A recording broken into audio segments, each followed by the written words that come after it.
ಪ್ರಜ್ವಲ್ ರೇವಣ್ಣ ಮೇ 31ನೇ ತಾರೀಕು ಭಾರತಕ್ಕೆ ಬರೋದ್ರ ಬಗ್ಗೆ ಘೋಷಿಸಿದ ನಂತರ ಹಲವು ರಾಜಕಾರಣಿಗಳು ರಿಯಾಕ್ಷನ್ ಕೊಡ್ತಾ ಇದ್ದಾರೆ. ಮೇ 31ನೇ ತಾರೀಕು ಬೆಂಗಳೂರಿಗೆ ಬರೋದ್ರ ಬಗ್ಗೆ ಸ್ವತಃ ಘೋಷಿಸಿದ್ದಾರೆ ಪ್ರಜ್ವಲ್ ರೇವಣ್ಣ. ಮೇ 31ರ ನಸುಕಿನ ಜಾವ 12:30 ಸುಮಾರಿಗೆ ಅವರ ಫ್ಲೈಟ್ ರೀಚ್ ಆಗುತ್ತೆ ಕೆಂಪೇಗೌಡ ಇಂಟರ್ನ್ಯಾಷನಲ್ ಏರ್ಪೋರ್ಟ್ ಅನ್ನ, KIAL ನ ಅನ್ನೋದು ಗೊತ್ತಾಗ್ತಾ ಇದೆ. ಪ್ರಜ್ವಲ್ ಹೇಳಿಕೆ ಬೆನ್ನಲ್ಲೇ SIT ಅಧಿಕಾರಿಗಳ ತಂಡ ಕೂಡ ಅಲರ್ಟ್ ಆಗಿದೆ.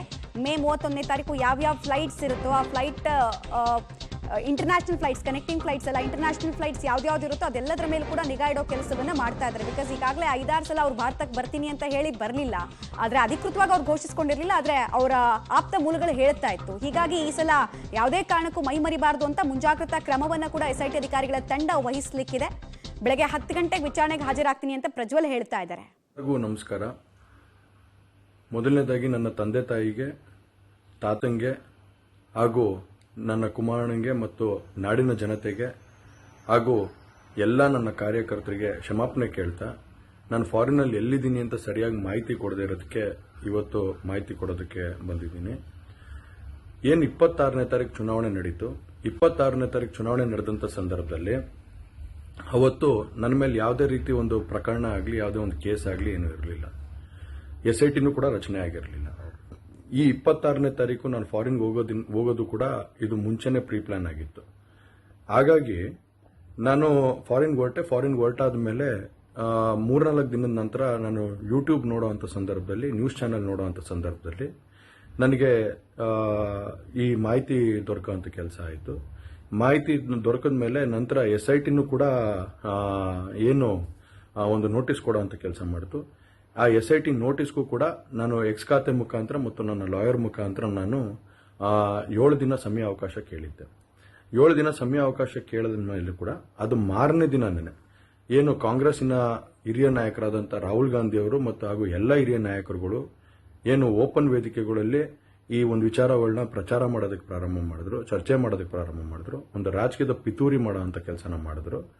ಇದೆಲ್ಲ ನೋಡಿದಂಥ ಸಂದರ್ಭದಲ್ಲಿ ನಾನು ಡಿಪ್ರೆಷನ್ಗೆ ಹೋಗುವಂಥ ಕೆಲಸ ಆಯಿತು, ಐಸೋಲೇಷನ್ಗೆ ಹೋಗುವಂಥ ಕೆಲಸ ಮಾಡಿಕೊಂಡೆ.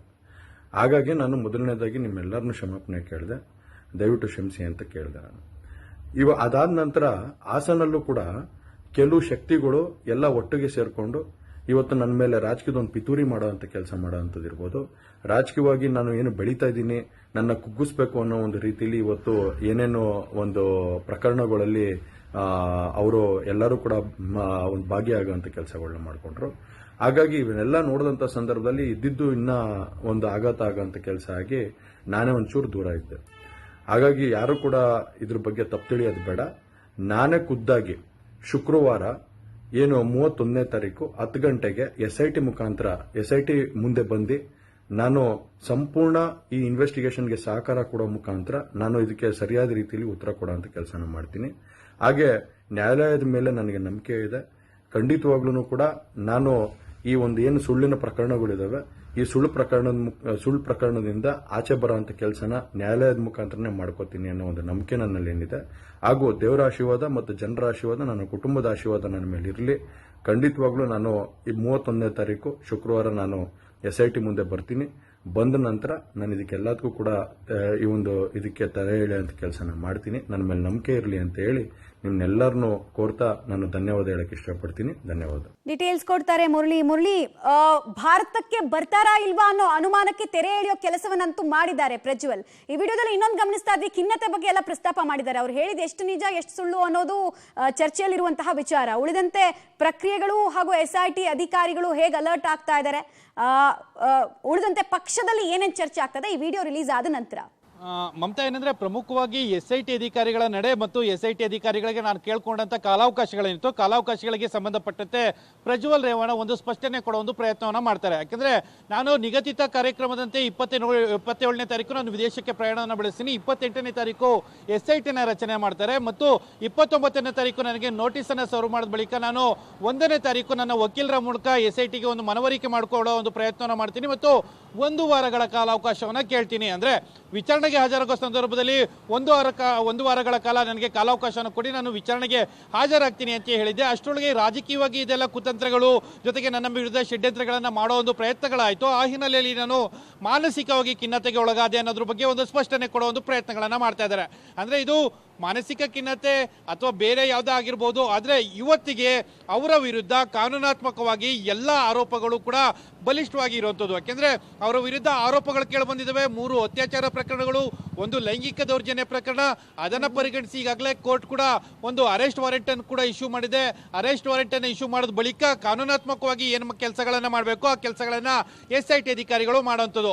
ಬಹುತೇಕ ಅವರು ಇವತ್ತೊಂದು ವಿಡಿಯೋ ಬಿಡುಗಡೆಯನ್ನ ಮಾಡಿದ ಬಳಿಕ ಅವರು ಎಲ್ಲಿಂದ ಫ್ಲೈಟ್ ಟಿಕೆಟ್ ಅನ್ನ ಬುಕ್ ಮಾಡ್ತಾರೆ ಮತ್ತು ಎಲ್ಲಿಗೆ ಬರ್ತಾರೆ, ಜೊತೆಗೆ ನಾವು ಒಂದಷ್ಟು ಅನುಮಾನಗಳು ಕೂಡ ಇರುವಂತದ್ದು. ಅವರು ಮ್ಯೂನಿಕ್ ನಿಂದ ಆಸ್ಟ್ರಿಯಾಕ್ಕೆ ಹೋಗಿದ್ದಾರೆ ಅನ್ನೋದ್ರ ಬಗ್ಗೆನೂ ಕೂಡ ಮಾಹಿತಿಗಳಿತ್ತು. ಆಸ್ಟ್ರಿಯಾದಿಂದ ಟಿಕೆಟ್ ಅನ್ನ ಬುಕ್ ಮಾಡ್ತಾ ಇದ್ದಾರೆ ಅಥವಾ ಮ್ಯೂನಿಕ್ ನಿಂದ ಭಾರತಕ್ಕೆ ಅಥವಾ ಬೆಂಗಳೂರಿಗೆ ಟಿಕೆಟ್ ಅನ್ನ ಬುಕ್ ಮಾಡ್ತಾ ಇದ್ದಾರೆ. ಇವೆಲ್ಲದ್ರ ಬಗ್ಗೆನೂ ಕೂಡ ಗಮನ ಹರಿಸಲಿಕ್ಕೆ ಒಂದಷ್ಟು ಪ್ರಯತ್ನಗಳನ್ನ SIT ಅಧಿಕಾರಿಗಳು ಕೂಡ ಮಾಡ್ತಾ ಇದ್ದಾರೆ. ಬಹುತೇಕ ಇವತ್ತು ಸಂಜೆ ಅಥವಾ ನಾಳೆ ಬೆಳಗ್ಗೆ ಒಳಗಡೆ ಎಲ್ಲಿಂದ ಬರ್ತಾರೆ ಮತ್ತು ಎಷ್ಟು ಗಂಟೆಗೆ ಬೆಂಗಳೂರು ಅಂದ್ರೆ ಭಾರತಕ್ಕೆ ರೀಚ್ ಆಗ್ತಾರೆ ಅಂದ್ರೆ 31ನೇ ತಾರೀಕು ಬೆಳಗ್ಗೆ 10 ಗಂಟೆಗೆ ವಿಚಾರಣೆಗೆ ಹಾಜರಾಗ್ತೀನಿ ಅಂತ ಹೇಳ್ತಾ ಇದ್ದಾರೆ. ಆದ್ರೆ ಅದಕ್ಕಿಂತ ಮುಂಚಿತವಾಗಿ ಬರ್ತಾರಾ? ಅದಕ್ಕಿಂತ ಮುಂಚಿತವಾಗಿ ಬರಲೇಬೇಕು. ಯಾಕಂದ್ರೆ ಬಹುತೇಕ ಮೇ 30ನೇ ತಾರೀಕು ಒಳಗಡೆ ಬರಬಹುದು. ಮ್ಯೂನಿಕ್ ನಿಂದನೇ ಆದ್ರೆ ಮೇ 30, 12:30ಕ್ಕೆ ಬರುವಂತ ಪ್ರಯತ್ನಗಳಾಗಬೇಕು.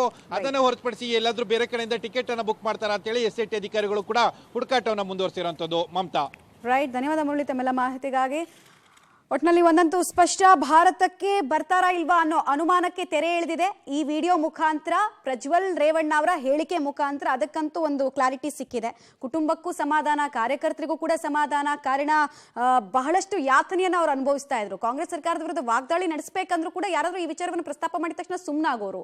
ಸೊ ಆ ಯಾತನೆ ಹಾಗೂ ಆ ಮುಜುಗರಕ್ಕೆ ತಾತ್ಕಾಲಿಕವಾಗಿ ಒಂದು ಉಪಶಮನ ಸಿಕ್ಕಿದೆ ಅಂತ ಹೇಳ್ಬೋದು. ಬಿಕಾಸ್ ಪ್ರಜ್ವಲೇ ಘೋಷಿಸಿಕೊಂಡಿದ್ದಾರೆ, ನಾನು ಬರ್ತೀನಿ, ಕಾನೂನಿಗೆ ಗೌರವ ಕೊಡ್ತೀನಿ ಅಂತ. ಉಳಿದಂಥವ್ರ ಹೋರಾಟ ಹೇಗಿರುತ್ತೆ? ಆಮೇಲೆ ಪ್ರಜ್ಞಾವಂತರಾಗಿ ಹೇಗೆ ಸಂಸದರು ನಡ್ಕೊಳ್ಬೇಕಾಗಿತ್ತು ಇಂಥ ಪ್ರಕರಣ, ಇಂಥ ಗುರುತರ ಆರೋಪಗಳು ಬಂದಾಗ ಹಾಗೆ ನಡ್ಕೊಳ್ಳಿಲ್ವಲ್ಲ ಇವರು ಅನ್ನುವಂಥ ಒಂದು ಪ್ರಶ್ನೆ ಇತ್ತು. ಆಮೇಲೆ ಇನ್ನೊಂದು ಕಡೆಗೆ ನೀವು TV ಸ್ಕ್ರೀನಲ್ಲಿ ನೋಡ್ತಾ ಇದ್ದೀರಾ, ಟೈಮ್ ಲೈನ್ ಹೇಗಿದೆ.